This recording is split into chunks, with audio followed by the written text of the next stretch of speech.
The aftermath of the vice presidential debate is causing major waves. You guys have got to check this out. Coach fumbling the ball at the big VP debate, Senator J.D. Vance and Governor Tim Walz striking a more civil tone as they tangled over the big issues facing the country. And it turns out shielding your candidate from media scrutiny is just not the best strategy. Tim Walz only doing a half dozen interviews before the showdown, and it left him a little bit rusty when compared to the battle-tested Vance. Watch.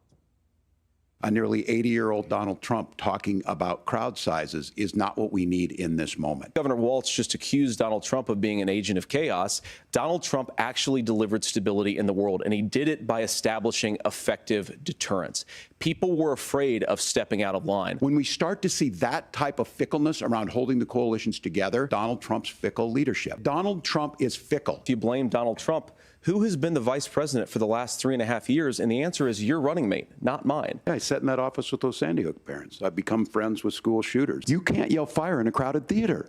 That's the test. That's the Supreme Court test. Tim, fire in a crowded theater. You guys wanted to kick people off of Facebook for saying that toddlers shouldn't wear masks.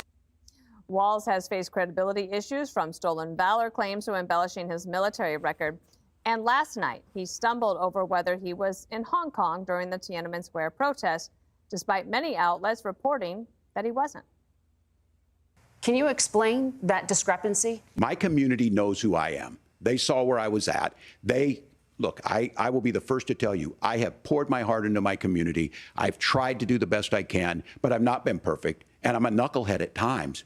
Governor, just to follow up on that, the question was, can you explain the discrepancy? All I said on this was I got there that summer and misspoke on this. So I will just, that's what I've said. So I was in Hong Kong and China during the democracy protest. Governor Walz had an entire night to sleep on those comments. His cleanup job wasn't that great. Look, I have my dates wrong. I was in Hong Kong and China in 1989. That move from Hong Kong into China, it was profound for me. That was the summer of democracy.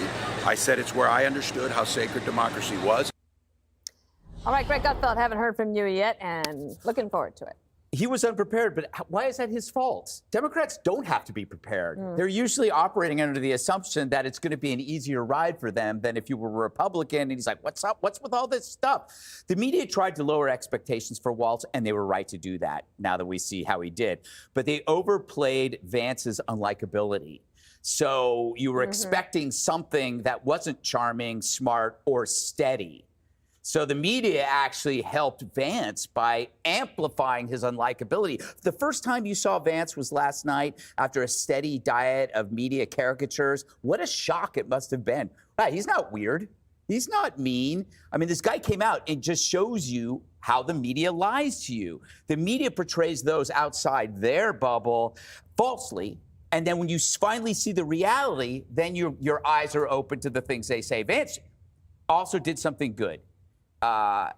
He knew this wasn't a political talk show where you try to score points by making statements loudly that will end up being retweeted. He wasn't going for the dopamine. He was going for the depth. And that was his mission. And his mission showed a contrast between steady and unsteady. He showed that a silencer is just as deadly as a shotgun. I think what is really cowardly, though, is the mistake Democrats made by not choosing Shapiro. I'm not gonna lie, I was rooting for J.D. Vance in the debate. I wanted him to get the zingers in on Tim Walz every single time. But what really impressed me, J.D. Vance never took the bait once. He could have gone onto these personal attacks against Tim Walz, went back and forth, they could have bickered, but there was none of that. He literally had no interest. I could not believe my eyes. Every debate I've ever seen pretty much has always had that, but not this time. And that is the perfect contrast for Donald Trump, because everybody knows Donald Trump, he's kind of loud, he's bombastic, he's a big personality. So the person you want to pair with him, you can't have another person like that. You have to have somebody that doesn't turn off independent voters, because that's all this debate was about, winning over the independents. I'll tell you right now, if I never watched politics and I only watched the debate, I would have had a major affinity with J.D. Vance because he was just speaking to the issues and that's it. There was absolutely no fluff in his words, and Tim Walz cannot say the same. That debate because they wanted a guy who wasn't a Jew. you know, and now you've got a non-Jew who's frantic, nervous, chaotic liar. I think this was a real slap in the face to the Harris campaign. No offense to her husband. Judge, I want to get to you after you watch this. This is the liberal media who was forced to praise J.D. Vance. Call for number 4. Walz did seem unsteady. And frankly, what I saw in Walz is somebody who has not faced questions on a national stage since he became the Democratic nominee. In contrast, J.D. Vance was very smooth. I was getting texts from Democrats, panicked, quite frankly, who were saying, wow, he's really moderating himself on a lot of these issues. He's the most likable he has ever been. He seemed at many moments to be reasonable. Walz did not seem prepared for it. I mean, a lot about this debate tonight was weird. There were uncomfortable, cringy moments. There were so many niceties on that debate stage tonight. I am just kind of like, well, if you agree so much with J.D. Vance, why should they vote for you? All right, Judge, take it away. Well, I got to tell you, I mean, it's clear that even they understood that J.D. Vance was solid, he was friendly, he was polite, he was disciplined, and he was the kind of guy that for the first time, and by the way, 88% of the American people said that this was a debate that was civil and that they enjoyed. I mean, that's a wonderful thing. And that's because of J.D. Vance. When they tried to cut him off, and we'll talk about that later, or when Walz lied, he was polite. This is a guy who's going to reach across the aisle. This is a guy who will make not only a great vice president, but a great president one day. And I don't want to get into a lot of the small stuff, but I got to tell you, I was exhausted watching Walz. I mean, it was like this, that, eyes punched out, turn around, right down. It was almost like he was waiting for the feds to come in and arrest him or something.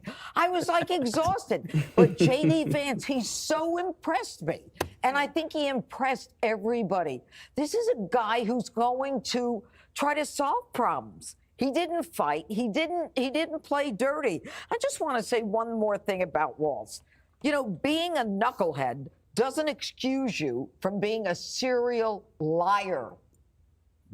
And I was saying, Harold, that Eddie Haskell from Leave It to Beaver was a knucklehead, right? It was, but you know, lying about things that are pretty basic, and then not having the ability to land an answer at your most important moment showed, I think, why the Democrats were nervous last night. Everybody, I think the analysis that's been around the table, I think it was a very civil debate, and I think Tim Walz contributed to the civility also. But I think that the round robin we did with some of the other reporters and journalists, who I thought were honest about it. The three of us were on last night, and I said there are 5 things I think you have to do when you are in a debate like this, president or vice president. You got to be likable and optimistic. You got to show strength and capability. You got to be smart. You got to be relatable, and ultimately you got to show that you're presidential.